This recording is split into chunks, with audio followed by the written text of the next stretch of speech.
Welcome to Cycle Talk. On this episode, we get out and about on Harley-Davidson's Road Glide. We get down and dirty in the side-by-side Yamaha Viking. We check out a Bonneville modern classic Triumph. But let's kick it all off with Kawasaki's Versys 650L.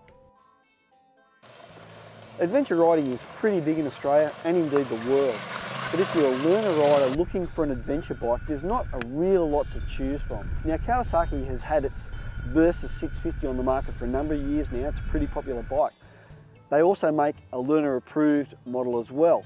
And as a bike, it's a great commuter, it's a pretty good tourer, but it can handle some pretty amazing off-road terrain as well.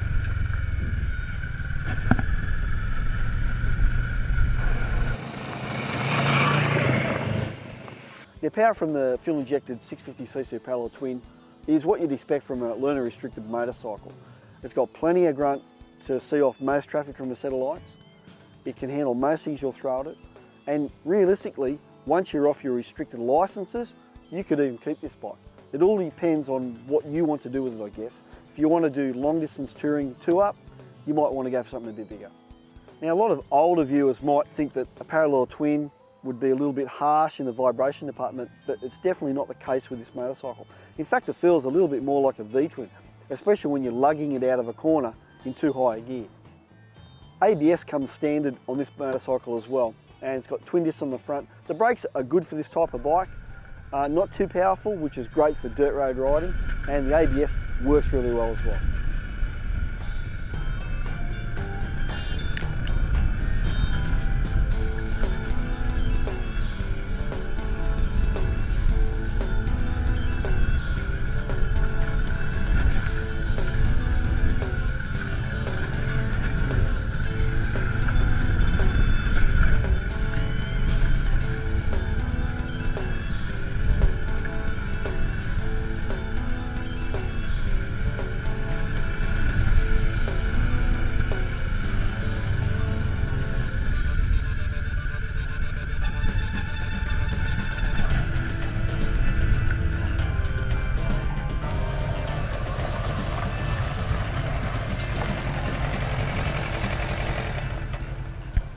You know, the Kawasaki Versys can do this sort of stuff. It can take you off the beaten track if you like. But the two big limiting factors are the rubber foot pegs, so your feet slip off them, and also the 17-inch wheels, or more importantly, the road tyres fitted to these 17-inch wheels. But you can get more aggressive tyres, so both of those issues are not insurmountable. On dirt roads, it's great anyway. It's got long travel suspension and it's comfortable. You can stand up, and the ratio from the handlebars to the seat and the foot pegs are great. Fix those couple of little issues and you could go even further off-road.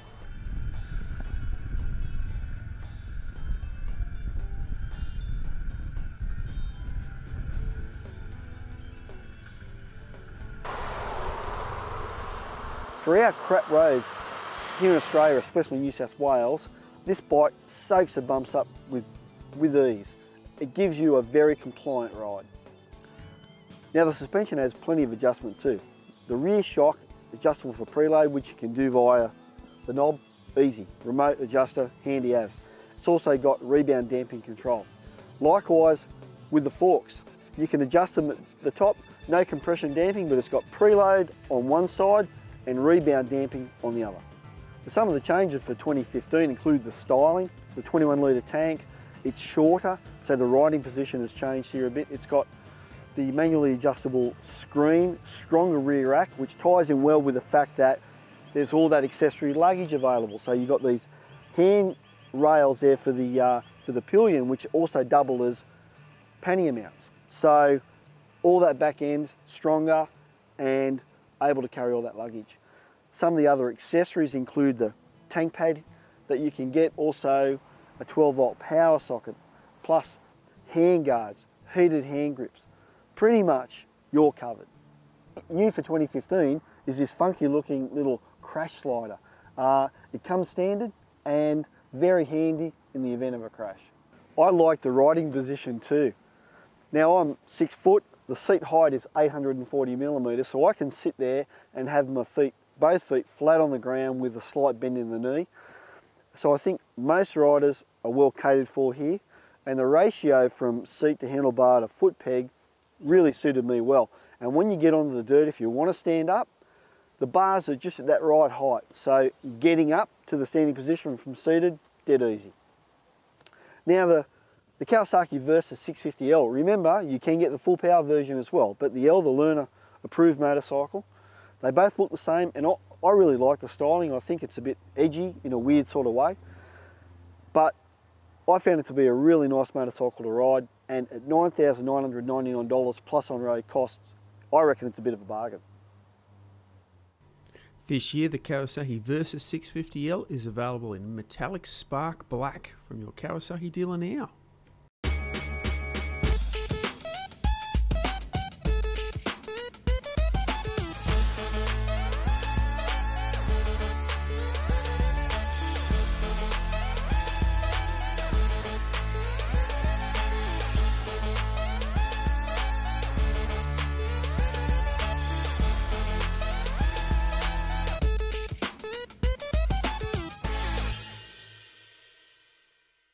You can win an awesome Contour Roam 3 action camera with Cycle Talk and Contour. Just go to cycletalk.com.au/Contour to enter and sign up for the Cycle Talk email newsletter while you're there. The Contour cameras will be won every week, and we'll announce the winner on next week's show. Stop dreaming and start riding. Your motorcycle adventures start at Pro Cycles. Graduate to a BMW for pure riding pleasure. Ride a Triumph with classic heritage styling. Add some KTM excitement on the road or dirt. Compare Suzuki's huge range in-store. And when it comes to Pro Cycles service centres, they've been doing it right for 40 years. First time or next time, make it happen at Pro Cycles. Hornsby on Sydney's north side and St Peters in the south. Fearless innovation starts with an attitude. While others claim to be ahead of the curve, we're already leaning into the next one. We're about setting the precedent year after year and letting the rest play catch up.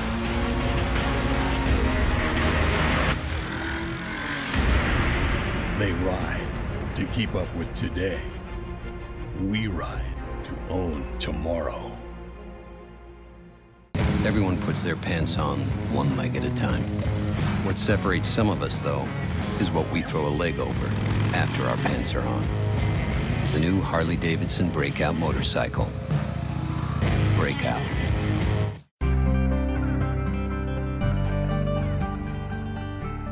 Project Rushmore is Harley-Davidson's code name for their latest range of touring motorcycles, and the Road Glide Special is the latest in that line to be released. The Road Glide has been on Harley-Davidson's payroll for many years, but it did take a short break until this latest model was released with some of the features from the Project Rushmore machines. Now, some of the features that have come across from the Project Rushmore Tourers are things like the Daymaker LED headlights, the twin cam high output 103 engine, the new venting system on the fairing, and also the infotainment system and the reflex link brakes. Now, taking a closer look at the Road Glide Special, we see that the fairing is frame mounted. Personally, I quite like the look of this fairing. Some of the other fairings you get include the Batwing, and that's handlebar mounted. Both look great, but realistically, this twin headlights, frame mounted fairing, it does look the business. Now, the fairing is stacked full of information. Like I said earlier, it's got an infotainment system, 2 big speakers there, touch control, navigation system, and there's also iPod connectivity, so you can shove whatever music piece you got in there, phone or whatever, just through this handy little glove box here. The Road Glide Special really is a bike made for long distance riding. As I said, you've got that great fairing, gives lots of good protection.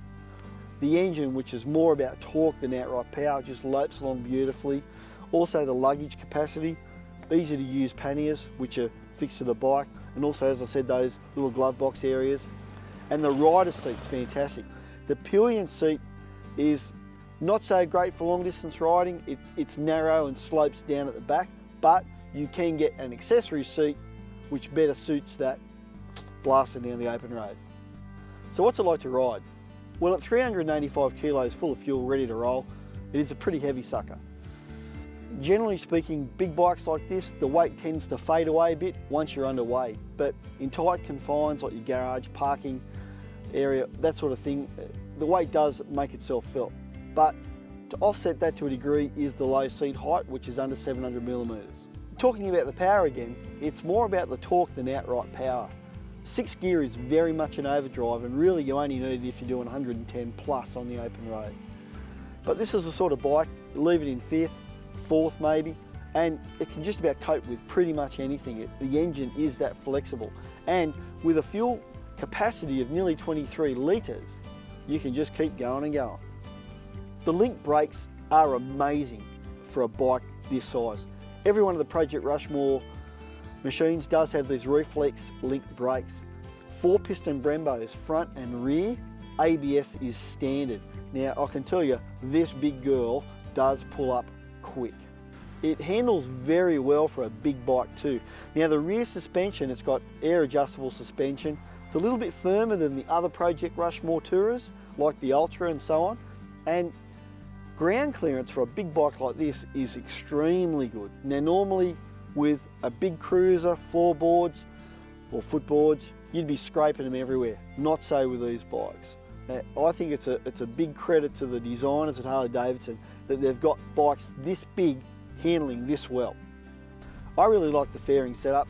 I love the low cut screen. I prefer to look over it, which you do, than through a screen, especially when you're touring, bugs all over it, it's a real pain. And the fairing venting really does work, minimises buffeting. I think a lot of work has gone into this area with Harley-Davidson's designers, and it shows. The Project Rushmore touring bikes, I think, are a big feather in Harley-Davidson's cap. Now, they're the biggest, they're the heaviest, but they're one of the best handling Harleys you can buy. And they are a fantastic touring machine. And it can be yours for just under 34.5 grand.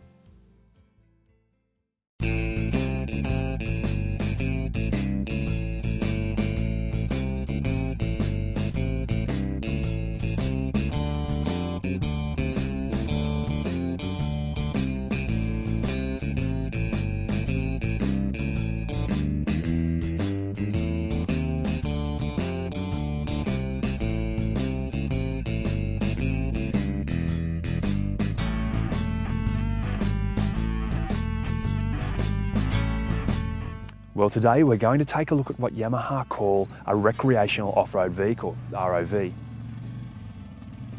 This is the Viking YXM 700P.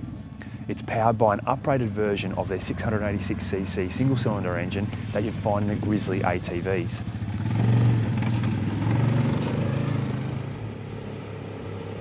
Now, I'm not too sure about side-by-sides, but this thing is packed with features, so let's take a look and see what it's all about. The Yamaha Viking has been built from the ground up. It works hard and it plays even harder.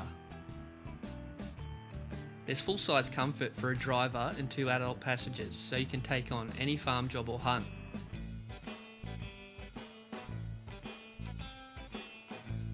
This is Yamaha's newest and most powerful 700cc single-cylinder engine. Couple this with Yamaha's Ultramatic continuously variable transmission, which features a centrifugal clutch that maintains constant belt tension. This improves the throttle response and minimises belt wear and tear.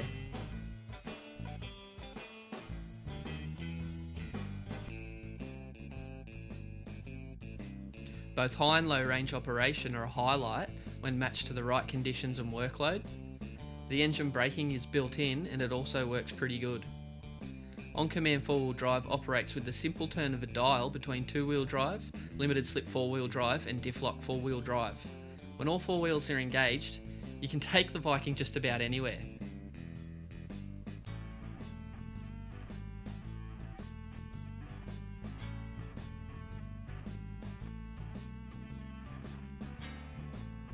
The independent suspension provides 8.1 inches of travel at all 4 wheels through nitrogen gas shocks.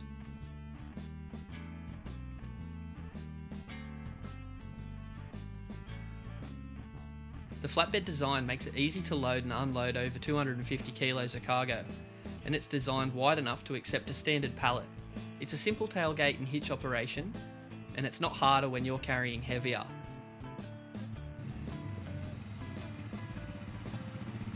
It's very easy to use, very easy to drive. Over rough terrain, the independent suspension really works well.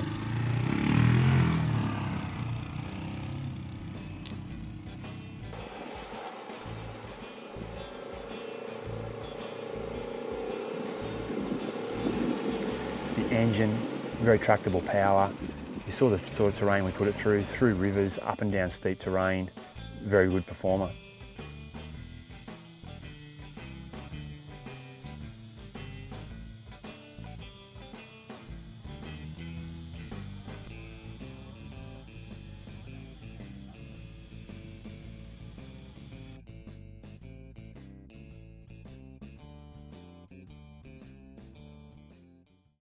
The cargo carrying capacity has also been a bit of a standout. We've just loaded up with a bit of hay. We'll go and feed the cattle now.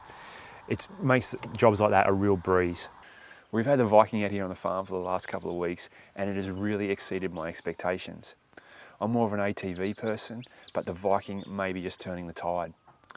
It's a very practical, useful machine, and I guess that is your decision in the end. Do you need an ATV, or is a side-by-side more suitable? There's a few things that do it for me. It's very accessible, easy to get in and out of. It can seat 3 people, it's got that great carrying capacity, and it handles terrain really well. I guess the big thing is they are more expensive, so you just got to weigh up your own circumstances and see what is best. But Yamaha, it's pretty difficult to fault. This is a really good machine. In Australia, the standard Viking now comes with electronic power steering standard feature. It's priced at $19,699 and only comes in blue. Also available is the Viking EPS SE. It comes with a whole bunch of extra features for $20,999, including a hard-top sunroof, speed-sensitive EPS, over fenders, rear mud flaps and trick black alloy wheels. And it comes in a matte silver colour with Viking graphics. Welcome to Cycle Talk. On this episode, we've got Harley-Davidson Sportster 883 Iron. We've got KTM's 1050 Adventure.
For the April edition, we went to the world launch of the Yamaha YZF R1 and R1M. From one of the hottest sports bikes around, we then tested the Triumph Tiger 800 XCX, one of the most innovative and newest adventure bikes. We've also been off to Thailand to check the KTM Duke range out and jumped on one of the most exciting new touring bikes, the Victory Magnum. Also featuring in the April edition is Sultans of Slide. Then there's our regular columns, there's lots of news, there's books for sale and lots more. Cycle Talk magazine is free at better bike shops right around Australia, or download your copy. More info, cycletalk.com.au. This week's winner is Rob McCook from New South Wales. There are a couple more weeks to go of Cycle Talk on this series. Get your entries in soon. Go to cycletalk.com.au/contour.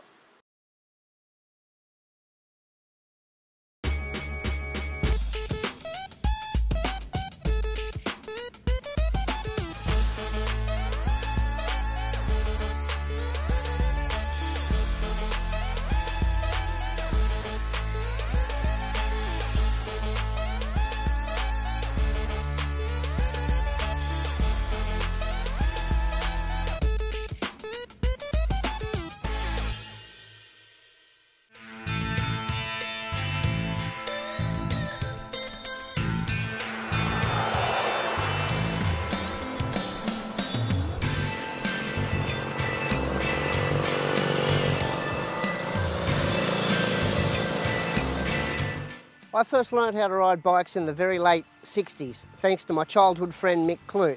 Thanks Mick, I owe you one. One of the first bikes I bought was a TR6 Triumph Bonneville, a 650cc Bitzer that had bits of everything on it. It had matchless mufflers, it had QD rear hub, it had BSA front end, it had a set of Mustang push bike handlebars. I love that bike. It was a great bike, it wasn't super reliable, it leaked oil, but in those days you didn't buy a Triumph unless it leaked oil. But inevitably I had to get rid of it.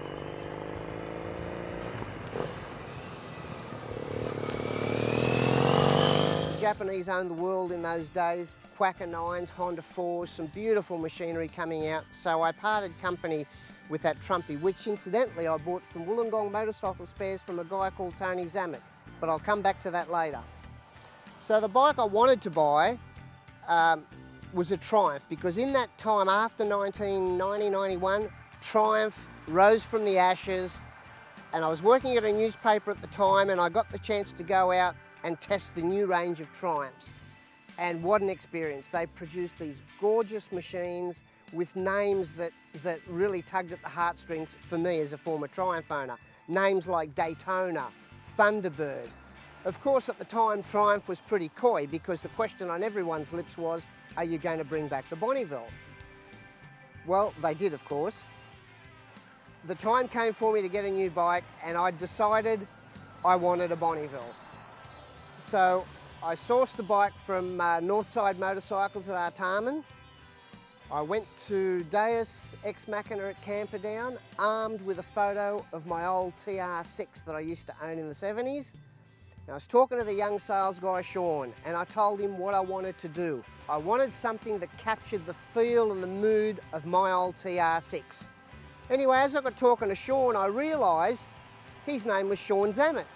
He was the son of the person I'd purchased my first Triumph from back in 1976, I think it was. Anyway, I gave him the list of what I wanted on the new Trumpy. I wanted to get rid of the idiot lights and the instruments, so I got a Daytona off-the-shelf Speedo from Deus. I got the Kuriakin ISO grip handlebars, hand grips. I got the Ventura bars put on, cut a few inches short at either end because they were too wide. I got the rubber gaiters from Triumph, which didn't come standard on the T100s at the time. They have since introduced them as a standard item. I like the upswept pipes, so I got a set of stay in tune upswept pipes.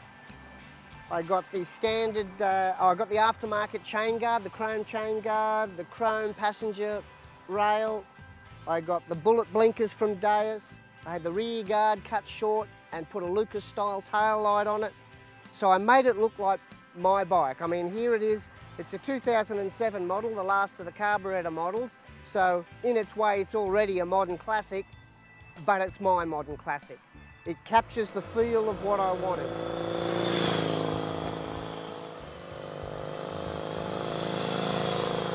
A couple of other things I had done to it while I think of it. I had the DNA data dot system put through it. Because I needed extended handlebars, I needed extended cables, so I got a John Stamnus braided line. I got a K&N filter and jetting system put on it so the pipes would breathe easier. And so here it is. This, to me, I love it not because of what it is and what it is now. I love it because what it represents from my riding history in the 70s. My Trumpy from the 70s and my Trumpy from the 2000s. This is my modern classic, and I wouldn't get rid of it for the world.